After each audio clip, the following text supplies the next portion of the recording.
자, 사도행전 강해 39번째 시간을 갖도록 하겠습니다. 오늘 말씀의 제목은 누가 그리스도인인가 하는 제목입니다. 지난 수요 예배 그 강해 설교는 성령의 임하심이라고 하는 제목으로 말씀을 증거했고, 자, 오늘 잠깐 지난주 강해 설교 말씀을 잠깐 상고하고 오늘 강해 39번째 시간을 갖도록 하겠습니다. 성령님이 이방인 고넬료에게 임함으로 이방의 선교의 문이 열리게 됩니다. 이 놀라운 이 기적의 현장을 베드로가 목격하게 되었고 인지하게 됩니다.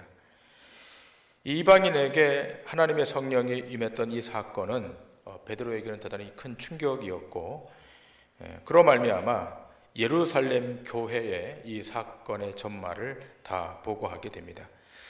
사도행전 11장 4절에 이렇게 기록되어 있지 않습니까? 베드로가 그들에게 이 일을 차례로 설명하여 라고 되어 있습니다.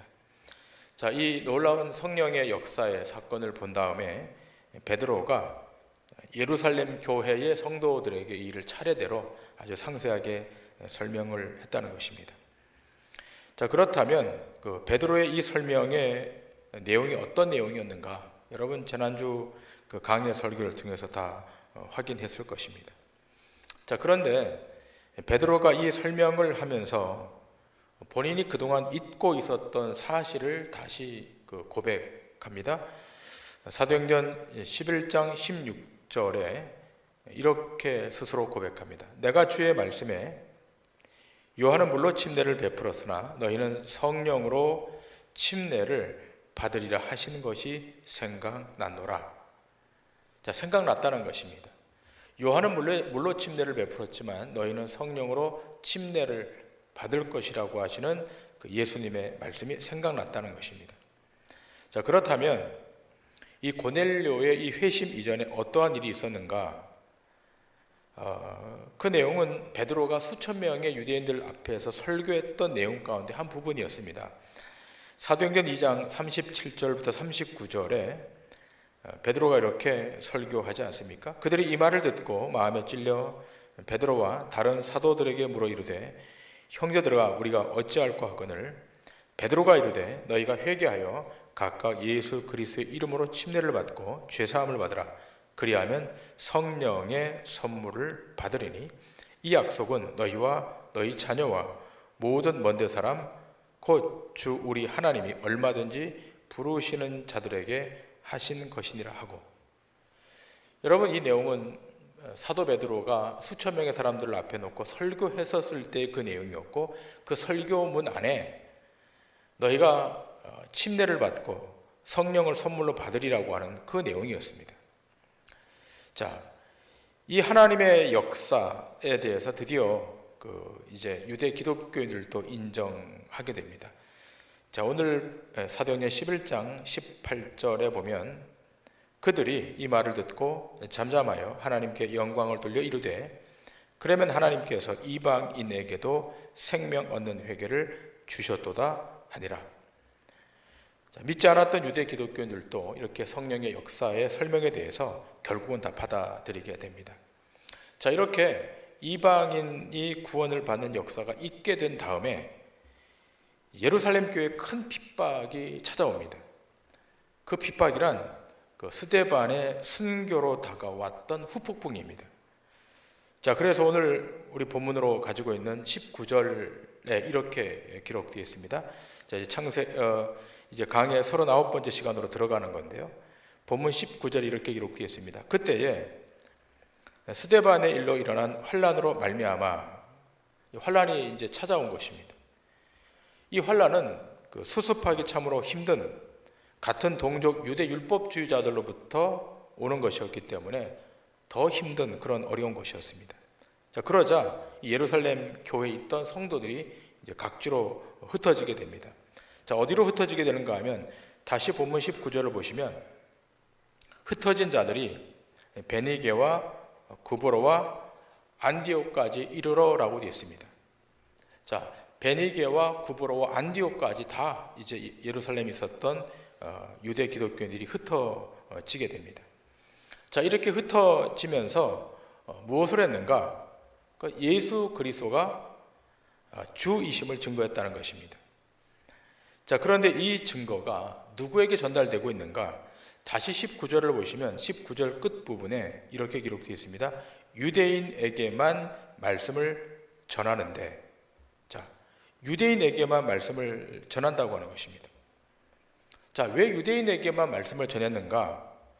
여러분 알다시피 이미 그 사마리아에도 복음이 전달되었고, 또 이디오피아 내시도 복음을 받게 되었고, 또 로마의 백부장이었던 고넬료도, 이방인이었던 고넬료도 예수를 믿게 되지 않았습니까?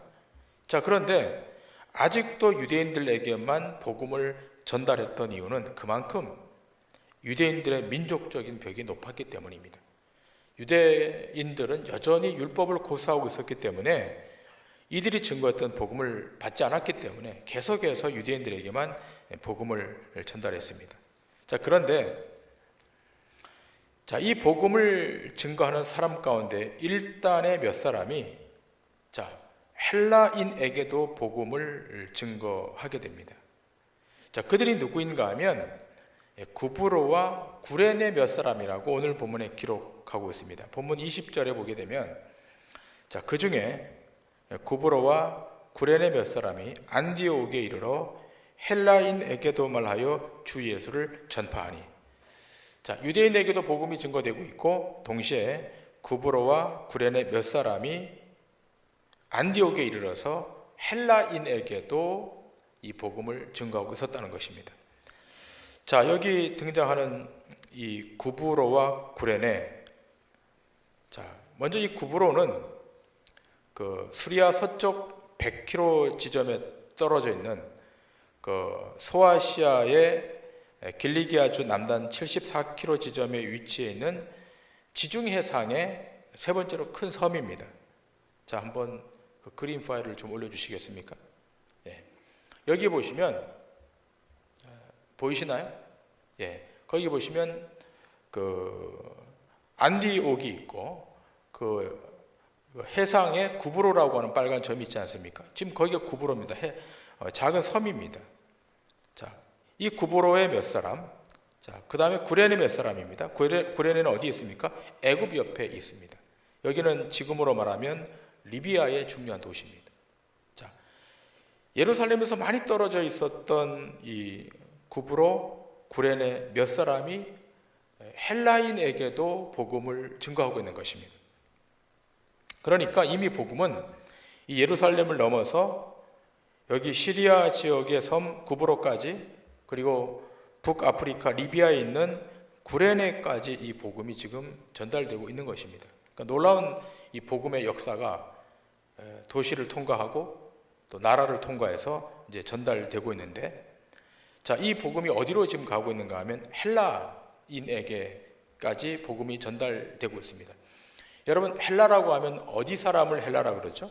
지금으로 지명으로 말하면 그리스를 헬라라고 합니다. 그러니까 이게 지금 이 지중해 에게해를 넘어서 헬라인에게까지 복음이 전달되는 것입니다.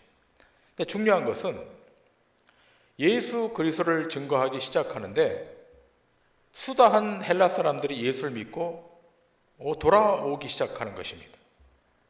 놀라운 일이 벌어지는 겁니다. 정작 유대인들은 복음을 받아들이지 않는데 이 복음이 지금 시리아를 넘어 리비아를 넘어 저 그리스까지 복음이 전달되는데 수다한 사람들이 예수를 믿고 하나님 앞으로 돌아오는 것입니다. 도처에서 놀라운 역사가 벌어지는 것입니다. 자, 그러자 이 소문이 정말인가를 싶어서 예루살렘 교회에서 사람을 파송하는데 누구를 파송하는가 하면 바나바를 파송합니다. 자, 오늘 본문 22절 23절은 이렇게 기록되어 있습니다. 예루살렘 교회가 이 사람들의 소문을 듣고 바나바를 안디옥까지 보내니 그가 이르러 하나님의 은혜를 보고 기뻐하여 모든 사람에게 굳건한 마음으로 주와 함께 머물러 있으라 권하니. 자, 예루살렘 교회가 바나바를 파송했습니다. 바나바가 파송받고 와서 보니까 놀라운 일이 벌어지고 있는 겁니다. 복음을 받고 있는 것입니다. 그래서 하나님의 은혜가 임한 것을 보면서 기뻐하는 거예요. 자, 그러자 이 안디옥 교회 사람들이 바나바를 좀 있어달라고 붙드는 것입니다. 자, 이 안디옥의 전도도 결국은 이름 없는 무명의 몇 사람이 전도해서 이 이방인 중심의 놀라운 교회 안디옥 교회가 세워지게 되는 것입니다. 자, 이렇게 예루살렘 교회의 파송을 받은 바나바는 이 수리아 안디옥에서 1년간 머물게 됩니다. 그리고 오늘 본문은 이 바나바에 대해서 이렇게 기술하고 있습니다. 본문 24절에 이렇게 기술되어 있습니다. 바나바는 착한 사람이요 성령과 믿음이 충만한 사람이라 이에 큰 무리가 죽게 더하여지더라. 자, 바나바는 착한 사람이었고 성령과 믿음이 충만했던 사람으로 소개되고 있습니다. 자, 이때 이 바나바가 혼자 사역하기 그래서 이 다소에 있었던 시리아 다소에 있었던 사울, 지금으로 말하면 사도 바울입니다. 이 사울을 데리고 와서 함께 이 안디옥에서 1년간 함께 머물면서 성도들을 가르칩니다. 이렇게 1년간 가르치고 난 다음에 비로소 이 안디옥에 있는 신자들이 그리스도인이라고 하는 호칭을 얻게 됩니다. 그리스도인이라고 하는 이름이 최초로 여기서부터 쓰여지게 되는 것입니다. 자, 여러분, 그렇다면 이 그리스도인이라고 하는 이름이 어떤 의미로 쓰여지게 되었는가라고 하는 것입니다. 놀라운 의미가 이 안에 있다는 것입니다. 자, 여러분, 안디옥은 지금의 지명으로 말하면 분쟁이 일어났던 시리아를 말합니다.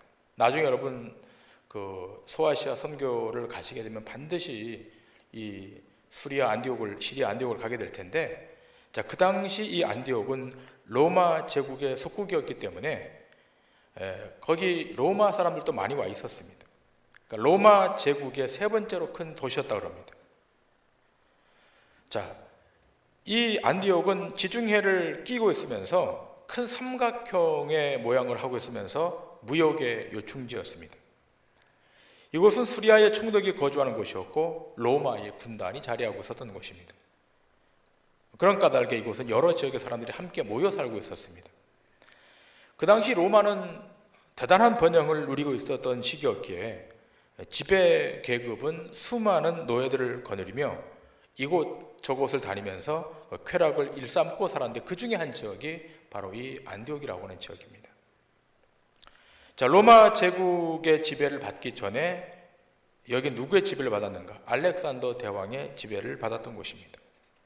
자, 그 알렉산더의 지배를 받았을 때 그때의 제국이 소위 헬라 제국이라고 말합니다. 그리스, 헬라를 말하는 것입니다. 그러므로 여기는 정신적이고 문화적인 환경은 그 헬레니즘, 그리스 사상을 바탕으로 한 곳입니다. 여러분, 그리스라고 할 때 가장 많이 생각나는 것이 뭡니까? 그리스? 신화 아닙니까? 신화의 발상지가 그리스인데, 자, 바로 이 헬레니즘이 신화를 기반으로 해서 그 사상을 꽃피운 것입니다. 자, 근데 이곳에도 주로 섬긴 신이 있습니다. 그 신이 바쿠스라고 하는 신이고 다프네라고 하는 신이 있습니다. 여러분, 바쿠스라고 하는 신은 그리스 신화에 나오는 신인데 디오니소스라고 하는 신입니다. 그 별명이 바쿠스라고 하는 것인데, 이 바쿠스라고 할 때 이 바쿠스는 로마의 발음으로 바쿠스라고 불리는데 그 뜻은 술의 신입니다. 영어로는 뭔지 아십니까? 영어로는 바커스라고 하는 것입니다. 여러분, 어제 들어보지 않았습니까? 그 동아제약에서 팔고 있는 드링크 음료가 뭡니까? 바카스 아니겠습니까? 이 바카스가 바커스입니다. 여러분, 그림이 하나 올라올 텐데, 자, 띄워주시겠습니까? 자, 이 신입니다. 저 신이 지금 뭘 들고 있습니까? 술잔을 들고 있습니다. 자, 이곳에 섬겼던 신이 저기 바쿠스, 우리나라 말로 하면 바카스입니다. 바카스 신입니다. 예, 술잔을 들고 있는 겁니다. 그러니까 얼마나 그 술을 즐겨했던지 술의 신입니다. 또 하나의 신은 그 다프네라고 하는 신인데, 이 다프네라고 하는 신은 신들의 경쟁에서 희생된 여자를 말하는 겁니다. 자, 그림이 하나 올라올 텐데, 자, 이 다프네라고 하는 신은 누구의 구애를 받는가 하면 그 그리스 신화의 그 유명했던 아폴론의 신의 구애를 받습니다. 자, 그런데 자, 이 여인이 도망을 가요. 이 다프네라고 하는 이 신이 도망을 갑니다. 그 구애를 받지 않고 막 도망을 갑니다. 이게 도망가는 장면이에요. 자, 도망치다가 뭘로 변하는가? 월계수로 변하는 겁니다. 그래서 여러분, 올림픽 마라톤에서 1등하면 어떤 잎으로 만든 관을 씌워줍니까? 월계수 잎으로 만든 관을 머리에 씌워주지 않습니까? 무슨 뜻인가 하면 아폴로 신의 구애를 받고 이 다프네가 얼마나 빨리 멀리 도망을 갔겠습니까? 막 도망을 가는 겁니다.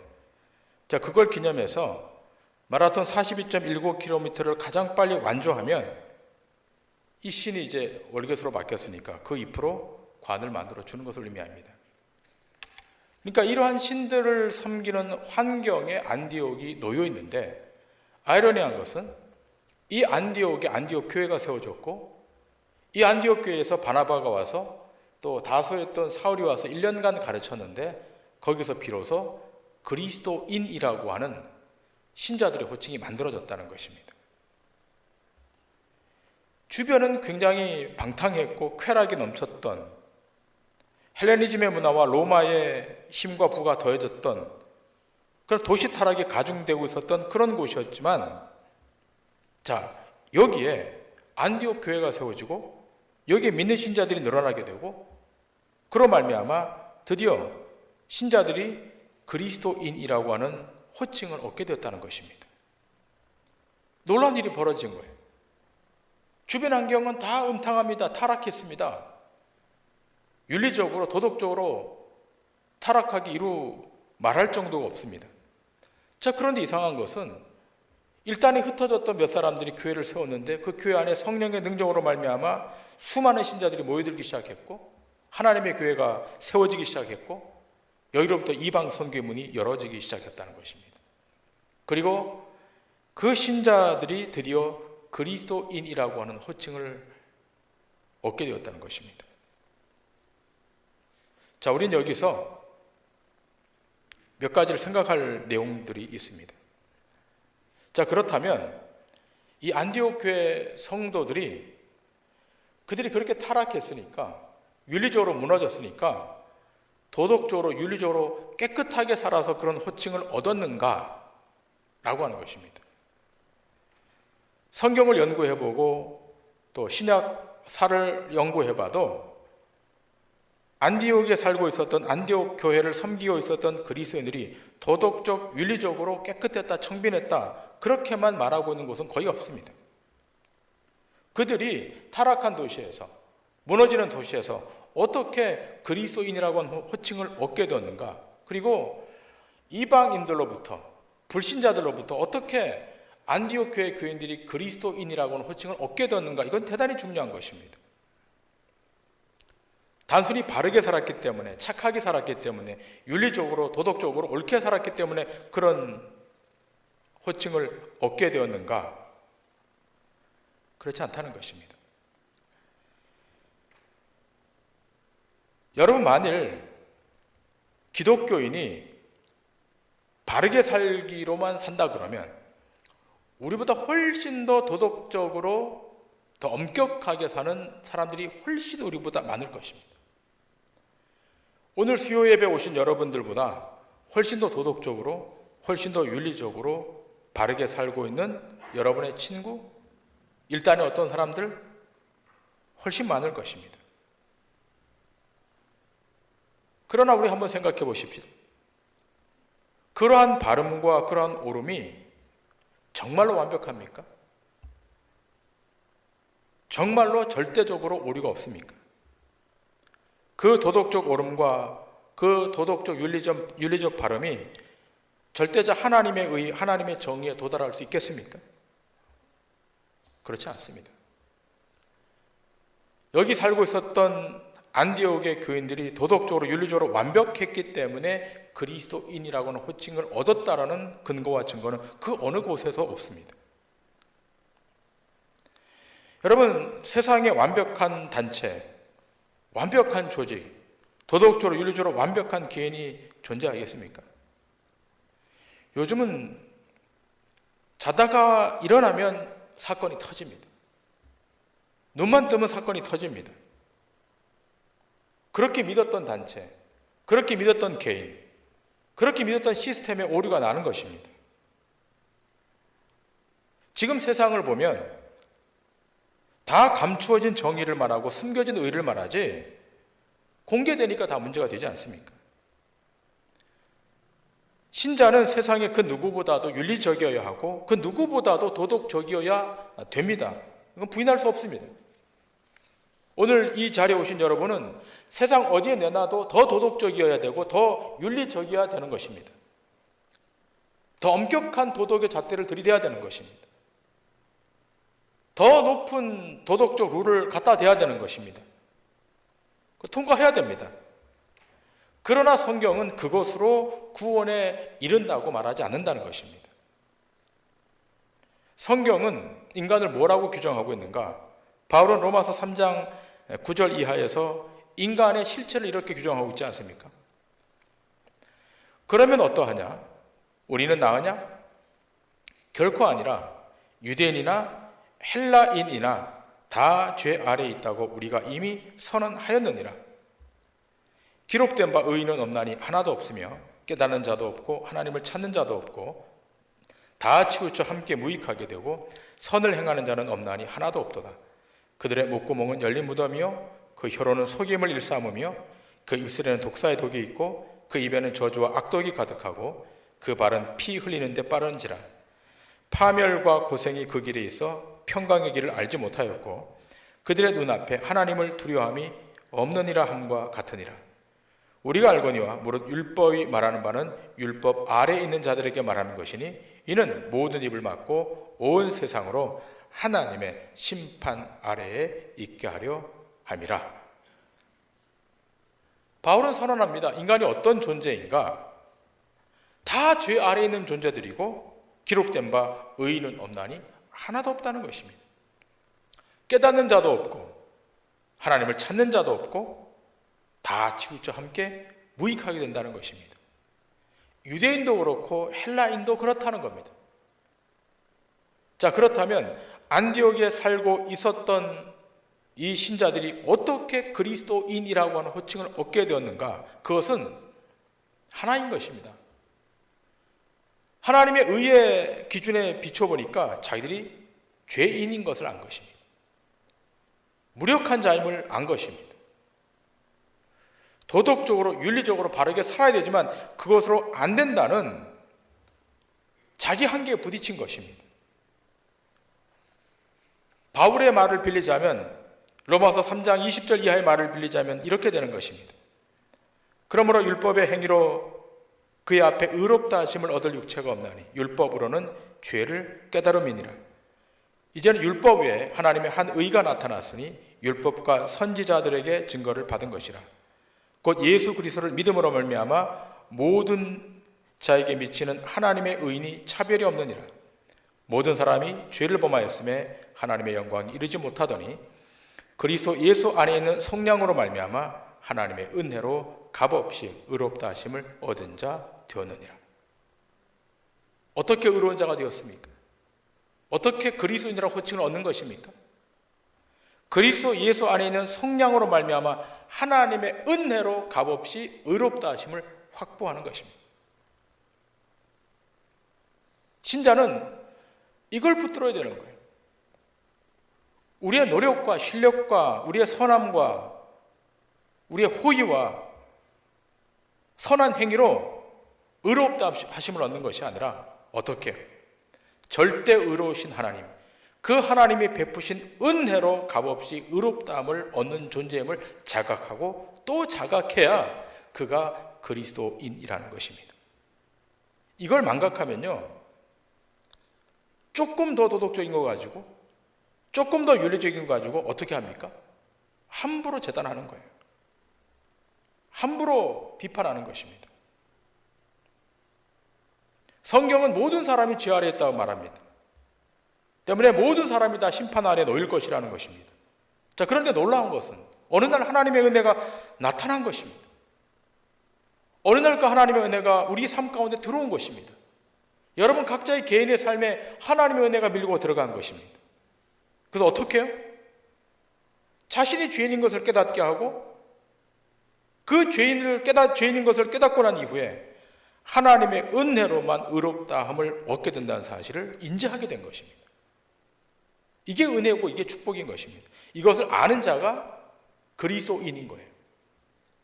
도덕적으로 좀 바르게 살았기 때문에, 윤리적으로 조금 더 선하게 살았기 때문에 그리스도인이라고 칭함받는 것은 위험한 것입니다. 우리는 교회 앞에 올 때마다 한없이 부족한 허물 많은 죄인으로 주 앞에 오는 것이지 도덕과 윤리로 무장하고 이 앞에 오는 것이 아닌 것입니다. 때문에 그리스도인이란 오직 예수 그리스도의 긍휼과 자비를 요청하는 것이고 오직 그의 이름에만 관심이 있는 것입니다.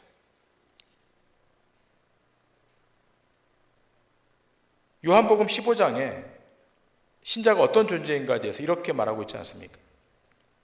세상이 너희를 미워하면 너희보다 먼저 나를 미워한 줄 알라. 너희가 세상에 속하였으면 세상이 자기의 것을 사랑할 것이나 너희는 세상에 속한 자가 아니요 도리어 내가 너희를 세상에서 택하였기 때문에 세상이 너희를 미워하느니라. 결국 신자는 세상 속에 살고 있지만 세상에 속한 자가 아니라는 것입니다. 세상 속에 살건 우리를 하나님이 선택해 내셨다는 것입니다. 하나님이 우리를 선택해 내셨기 때문에 세상이 너희를 대적하고 미워할 수밖에 없다는 것입니다. 왜 세상이 우리를 미워하고 우리를 거절하는 것입니까? 소속이 달라졌기 때문입니다. 예수를 몰랐을 때는 동지였는데 예수를 알고 내 정체성이 바뀐 다음에는 그들과 원수가 된 것입니다. 여러분 세상 사람들에게 한번 질문해 보십시오. 세상을 무슨 재미로 삽니까? 라고 한번 질문해 보십시오. 다들 말을 좀 돌려서 말하지만 답은 하나입니다. 자기를 사랑하는 재미로 사는 것입니다. 남을 사랑한다고 말하지만 결국 끝에는 자기 사랑으로 회귀하는 것입니다. 자, 그렇다면 여러분, 신자 그리스도인은 무슨 즐거움으로 사는 것입니까? 하나님을 사랑하고 그를 섬기는 즐거움으로 사는 것입니다. 나를 사랑하는 것, 이것은 2차적이고 3차적인 것입니다. 신자는 부패한 자아를 사랑하는 것이 죄라는 사실을 깨달았기 때문에 구원자이신 예수를 사랑하고 그로 인해 만족해하고 그로 인해 행복해하는 것입니다. 그가 신자고 그가 안디옥 교회에 존재하고 있었던 안디옥 교회의 그리스도인이었습니다.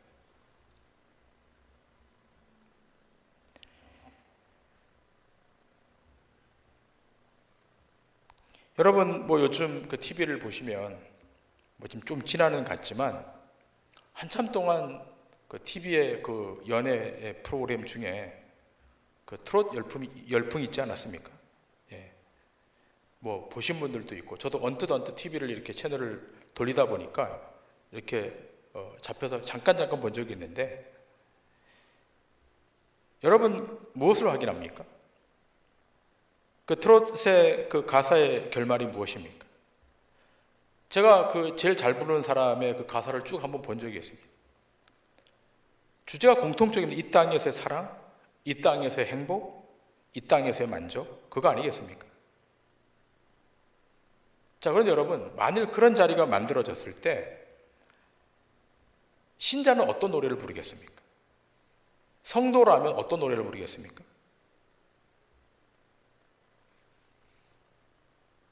비목을 부르고 그리운 금강가사는 부를 수도 있을 것입니다. 자, 그런데 사람들은 뭐라고 말합니까? 분위기 망치니까 마이크 내려놓으라고 하지 않겠습니까? 세상 사람들은 세상이 좋은 것입니다. 땅의 즐거움과 땅의 만족이 좋은 거예요. 그걸 붙잡고 살다가 끝지점으로 가는 것입니다. 결국 땅이 좋다고 하는 것은 그 땅에 거하고 있는 자기 존재, 자기 정체성이 그것을 좋아하고 있다는 것을 말하는 것입니다. 그러나 신자는 다른 존재입니다. 그리스도인은 여기가 좋은 것이 아닙니다. 신자는 하늘을 조망하고 사는 존재이고 가는 길이 다른 길이기 때문에 그 걸음이 다르고 향방이 다르고 목적지가 다른 것입니다. 안디옥 교회 성도들이 그리스도인이라고 호칭받은 것은 가는 길이 달랐고 목적지가 달랐고 조망하는 그들의 시각이 달랐기 때문인 것입니다. 여러분과 제가 갈 곳은 저 영원한 하나님의 나라 천국인 것입니다. 거기가 우리가 마지막 종착지이고 우리의 마지막 도착지가 거기인 것입니다. 바라기는 여러분과 제가 안디옥 교회 교인들처럼 그리스도인이라 호칭을 받았다면 우리는 세상과 다른 길을 가야 되는 것이고 다른 목적지를 향해 가야 되는 것입니다. 그럴 때 세상 가운데 주의 능력을 나타내게 될 것이고 하나님의 이름을 온 열방과 온 민족과 온 세상 가운데 드러내는 실력 있는 믿음의 종들이 되게 될 줄 믿습니다. 기도하시겠습니다.